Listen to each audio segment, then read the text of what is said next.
This is your brain on rationality. Japan resides on the Ring of Fire, as does Chile, and both areas are prone to earthquakes. It's part of the Ring of Fire, a cauldron stretching from the Americas to Southeast Asia, roiling with volcanoes and earthquakes. 80% of the world's worst quakes happen here. The 9.1 quake that triggered the 2004 Indian Ocean tsunami, a 9.5 quake in Chile in 1960, the strongest ever recorded, a 9.2 quake in Alaska in 1964, the second most powerful on record. To find natural disasters such as earthquakes in Japan is no more relevant an observation than saying that train crashes happen mostly on railway lines. Japan is arguably the most technologically capable nation on earth, and if anyone is prepared to deal with such a disaster, it's Japan. Those who understand the science, those who built their buildings to resist earthquakes.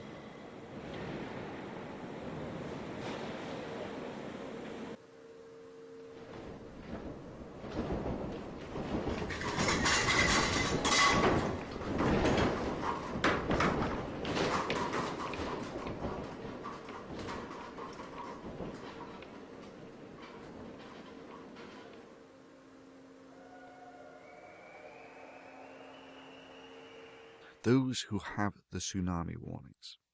Japan, an archipelago prone to earthquakes and subsequent tsunamis, has been developing its own tsunami research and warning systems, and is offering its expertise to create a warning system in the Indian Ocean. The weather agency and media have developed an online system to superimpose alerts on TV screens as soon as they are issued. And in some areas, there is even a system that automatically turns on TVs in the event of an evacuation order. Kamigaichi added that the agency aims to issue tsunami alerts within 3 to 5 minutes after a quake that occurs in or near Japan. Those who have the emergency planning for such events.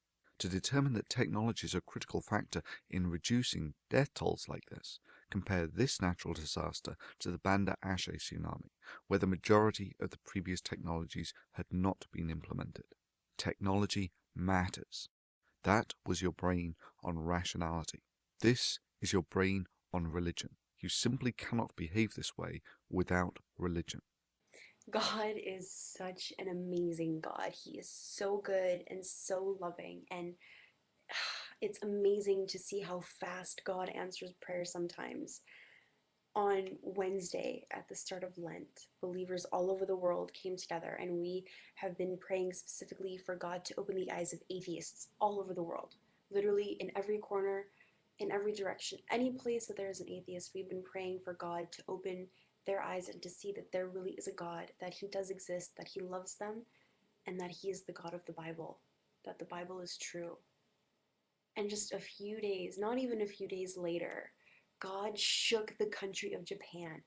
He literally grabbed the country by the shoulders and said, "Hey, look, I'm here."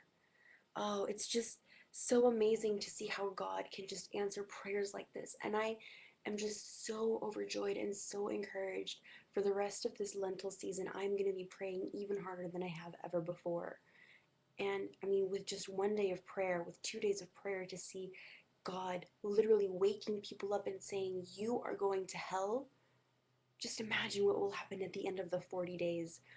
My brothers and sisters, I thank you so much for praying with me. And if you haven't started praying for atheists to open their eyes and to turn from their ways, it's never too late to start. You can pray right now. Just pause the video, get on your knees, and pray to God. Ask Him to turn these atheists away from their evil ways. And I believe that at the end of this Lent season, oh my God, I can't even begin to think how vengeful He's going to be on America, because we have a lot of atheists here in America. I mean, Japan is a fantastic place to start, but I mean, once he hits Europe, once he hits America, it's just going to be crazy.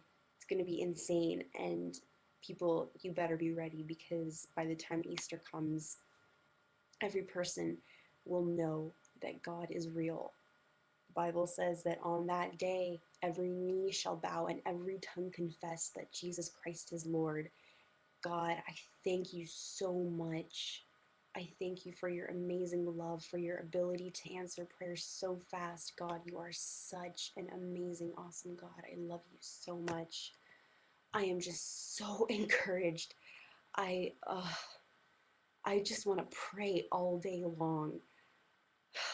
I hope you will all do the same. God, you are so good. I love you, God. You are so amazing. Be encouraged, my brothers and sisters. God does answer prayers. Look at Japan. That is a direct answer to our prayers. I'm just so overjoyed. I can't even contain my joy. Oh, let's get back to praying. Now, to an extent, if this skill's for real or not is an irrelevance. The mere fact that you cannot tell shows just how messed up this is. And the fact that Jerry Falwell and Pat Robertson, previously some of the most powerful and religiously respected figures in America, have said stuff just as twisted and with 100% sincerity, really drives this point home of just how much religion can mess up your mind. I mean, here they are, for instance, blaming 9/11 as God's judgment for secularists, people promoting equal rights, gays, and so on. Take your pick. What we saw on Tuesday, as terrible as it is, could be minuscule if in fact God continues to lift the curtain and allow the enemies of America to give us probably what we deserve. Well, Jerry, that's my feeling. I think we've just seen the antechamber to terror. We haven't even begun to see what they can do to the major population. Let me ask you, The ACLU's got to take a lot of blame for this. oh yeah, And I know I'll hear from them for this, but throwing God successfully with the help of the federal court system, throwing God out of the public square, out of the schools. The abortionists have got to bear some burden for this because God will not be mocked, and when we destroy 40 million little innocent babies, we make God mad. I really believe that the pagans and the abortionists and the feminists and the gays and the lesbians who are actively trying to make that an alternative lifestyle, the ACLU, People for the American Way, all of them who tried to secularize America, I point the finger in their face and say, you helped this happen. well, I totally concur. However, for those whose brains are not on religion, one pair of hands at work will achieve more than 1 billion clasped in prayer. Indeed, your prayers will be no more effective at relieving this disaster than this girl's prayers were instrumental in causing it. But to be honest, Japan has done the most important thing. They had the brains thinking that we know we live in an earthquake zone, and we know this sort of thing is inevitable. And in that inevitability, how can we best marshal our technology to minimize its impact? For sweat saves blood, blood saves lives, and brains saves both.